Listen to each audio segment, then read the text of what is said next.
Bismillah walhamdulillah, Allahumma salli ala Muhammadin wa ali Muhammad. Bienvenue à vous, très chers frères et sœurs. J'espère que vous allez tous bien, Inch'Allah. Qu'Allah vous préserve, Inch'Allah, ainsi que vos proches. Alors, nous allons aborder un tout nouveau sujet euh, dans nos assises matinales, Inch'Allah ta'ala. On aborde cette fois-ci le sujet de Dunya, de ce bas monde, de l'ascétisme, az-zuhd, etc. et tout. C'est ce sur quoi portera, Inch'Allah, peut-être les 4 ou 5 prochaines assises, bi'idhnillahi ta'ala. Alors, il y a tellement de versets coraniques qui parlent du dunya, qui parlent du fait que le dunya, ra'asu kulli khati'a, que le dunya, l'amour du dunya, l'attachement envers ce dunya-ci est en fait la source de toutes les erreurs, de tous les péchés que nous pouvons commettre. C'est en fait la mère de tous les maux et de tous les vices. J'ai même envie de dire que, dans un sens plus large, que tu sois musulman ou pas, que tu sois croyant ou pas, que tu sois adepte d'une religion quelconque ou pas, eh bien, lorsque tu t'attaches aux choses éphémères de ce bas monde-ci, eh bien, tu es plus proche, j'ai envie de dire, à commettre des exactions, à commettre des erreurs, à commettre des actes qui ne sont pas du tout louables. Ça, de manière générale, c'est une réalité que l'on peut constater sans avoir besoin de trop développer. Alors, on va plus s'attarder sur les versets coraniques qui parlent du dunya, qui parlent, j'ai envie de dire, du fait de ne pas trop s'attacher au dunya, etc. et tout, parce que je suppose que ce sont des choses que régulièrement vous entendez, Inch'Allah ta'ala, dans des sermons. Alors, ce qu'on va faire dans ce sujet-là, Inch'Allah, dans ces différentes assises, c'est d'identifier, Inch'Allah ta'ala, des ahadiths où le noble messager, sallallahu alayhi wa sallam, et les a'imma alayhim afdalu salatu wa salam ont eu à décrire le dunya d'une certaine manière, et c'est de là qu'on tirera, Inch'Allah, la ibra, les leçons que l'on pourra mettre en pratique, Inch'Allah ta'ala, dans notre vie quotidienne. Alors, sans plus tarder, on va commencer avec ce premier hadith-ci du noble messager sallallahu alayhi wa sallam qui est rapporté dans Makarim al-Akhlaq à la page 458 et aussi dans Rawdatul Wa'idin à la page 448 et aussi dans Mishkatul Anwar à la page 304. Alors le noble messager sallallahu alayhi wa sallam dit à Abi Dharr ceci: Kun fi dunya ka'annaka gharibun. Inch'Allah, une phrase qui dit tout.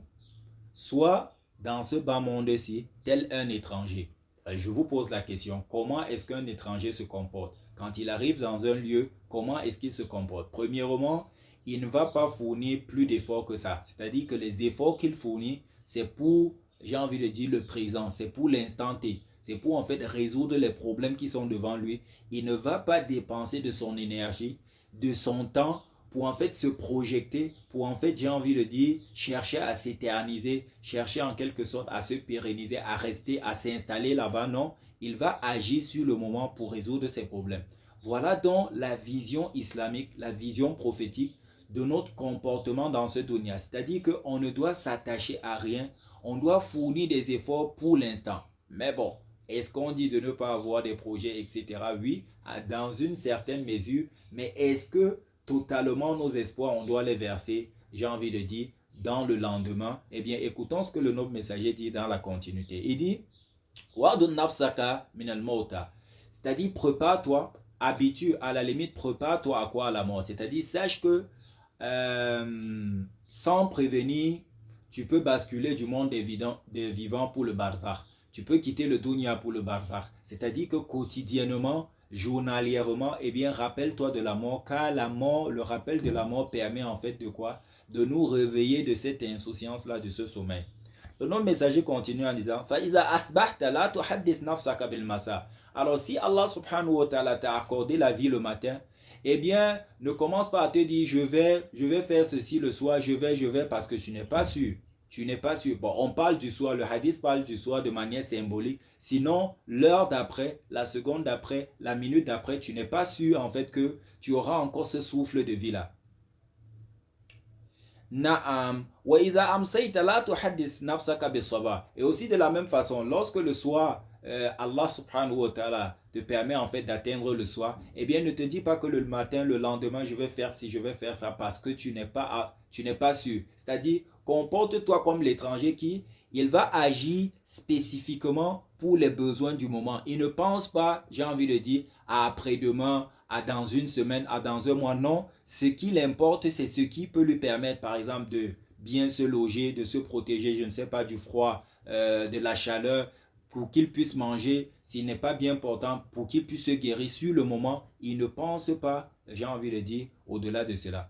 وَخُذْ مِنْ صِحَّتِكَ لِسَكَمِكَ وَمِنْ شَبَابِكَ لِحَرْمِكَ وَمِنْ حَيَاتِكَ لِوَفَاتِكَ فَإِنَّكَ لَا تَدْرِي مَا اسْمُكَ غَدًا. Le nom messager continue en disant que, eh bien, prends de ta santé pour les moments de maladie et prends de ta jeunesse pour les moments de vieillesse et prends en fait de ta vie pour lorsque tu seras mort parce que tu ne sais pas demain quel sera ton nom. Alors, quand on dit de prendre de ta jeunesse pour les moments de ta vieillesse, de ta santé, eh bien, ça veut dire que de manière globale, eh bien, toi, mon très cher frère, ma très chère soeur, ça veut dire que quand tu es en santé, exploite ta santé, car du jour au lendemain, tu peux te retrouver en fait sur un lit en fait d'hospitalisation. Qu'Allah vous préserve ainsi que vos proches des mauvaises maladies. Alors, il faut avoir cette présence d'esprit là que tant que tu as la force de faire quelque chose, eh bien fais-le. Quand tu es en santé, profites-en parce que du jour au lendemain, tu peux être malade. Eh bien, tu es encore jeune, tu as la force, etc. Exploite-le dans la soumission, dans l'adoration d'Allah subhanahu wa ta'ala, dans le service à la Ummah, parce que, eh bien, le temps qui passe ne reviendra pas. Toi qui es jeune aujourd'hui, eh bien, demain tu seras vieux. Tu n'auras plus la force de faire beaucoup de choses. Et de la même manière, aujourd'hui tu as envie, demain tu ne sais pas. Aujourd'hui, tu as envie, ce matin, si tu as envie, dans l'après-midi, tu ne sais pas. Donc, il faut exploiter cet instant-là, ce moment-là, sans chercher à réfléchir, j'ai envie de dire, sur un autre moment. Pourquoi? Parce que tu ne connais pas, en fait, si demain ton nom sera malade, sera atteint de telle ou telle maladie. Tu ne sais pas, j'ai envie de dire demain, si au lieu de dire il est, on dira il était. Donc, il faut en fait prendre tout cela en compte et se préparer en conséquence. Un autre hadith du noble messager sallallahu alayhi wa sallam, rapporté dans Jami al-Saghir au tome 1 à la page 514, le hadith numéro 3343 et aussi dans Firdos au tome 2 à la page 53, le hadith 2300. Alors le noble messager sallallahu alayhi wa sallam dit ceci: Tafarragu min humum ad-dunya mastata'tum fa innahu man kana ad-dunya himmatuhu qasa qalba. Eh bien, le nom messager dit, libérez-vous en fait des soucis de ce bas monde, libérez-vous en fait des jouissances de ce bas monde. C'est-à-dire que tu ne réfléchisses pas à 100, j'ai envie de dire à 100% toujours sur le dunya. Tes soucis tournent autour du dunya, tournent autour des jouissances éphémères de ce bas monde. Comment avoir de l'argent, comment avoir si le pouvoir, la notoriété, la popularité. Lorsque, eh bien, toute ta pensée, eh bien, c'est sur le dunya, eh bien, le noble messager dit que, eh bien, ton cœur va devenir rigide. Ton cœur va devenir rigide. Eh bien, quelle est la solution? De moins se soucier du dunya, c'est-à-dire se soucier du dunya que le strict minimum. C'est-à-dire ce que l'on a besoin, eh bien, on doit se soucier de cela, on doit se concentrer dessus. En dehors de cela, eh bien, on doit mettre à côté. Et continue en disant, alors lorsqu'on se concentre sur le dunya, eh bien sachant que la pauvreté sera notre quotidien. C'est le nom messager qui l'a qui le dit. C'est celui-là qui ne parle pas sous l'effet de la passion, mais tout ce qu'il dit est une révélation de la part d'Allah subhanahu wa ta'ala qui le dit. Et il dit